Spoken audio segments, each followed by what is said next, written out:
Hello, everyone. This is Robert from Book of Mormon Editions, where we discuss printings, publications, and various editions of the Book of Mormon. I'll get right into this review as I'm scratching my head on how to introduce this one, as a lot of the times we discuss church history or publication details or some other outside characteristics that makes for interesting content. However, with this one, I'm coming up blank, and maybe that's what makes this next edition of the Book of Mormon very interesting. This is a non-denominational edition of the Book of Mormon, a white hardcover volume measuring a traditional full page and about 3/4 inches thick. The cover has the title and a subcaption that it's an account written by the hand of Mormon, translated by Joseph Smith Jr. with a date of 1829. Also, the most profound characteristic on the cover is the caption on the bottom, listing it as a non-denominational edition. So what makes a non-denominational edition? I guess it's the fact that there's no publisher accreditation in the front pages and no contact or publication notes. The front pages have the title page and in a paragraph, followed by the table of contents, and then it goes right into the text of the Book of Mormon, which actually happens to be a very clean and nice format. The layout is in large double column format with no headers or cross-referencing details at the footers of the page. In essence, this is a straightforward text of the Book of Mormon, and it seems to be formatted very well. A little textual research will show that this is set in the Salt Lake versing, and the text comes out of the 1981 Salt Lake format of the Book of Mormon. It seems that this is in public domain enough for it to be used here.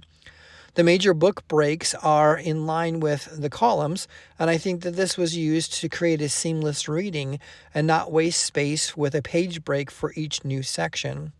The text is in a common font with the chapter titles in bold, but what's interesting is that the only text that is highlighted differently is at the end of the Book of Moroni, where it lists the prayers for the sacrament.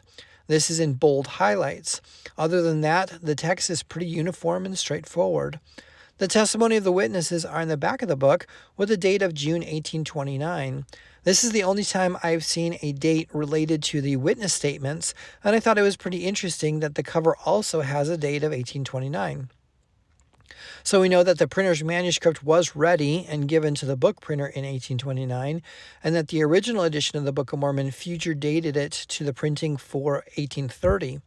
I guess this non-denominational edition lists the start date of 1829 rather than the finish date, but neither is right or wrong, just interesting for this printing.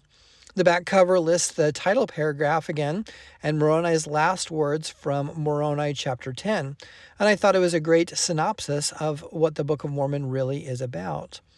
This non-denominational edition brings up the question, why a non-denominational printing in the first place? Can you have an independent, sterile text without any conversation of how this came about and the impact of the Restoration movement after its printing?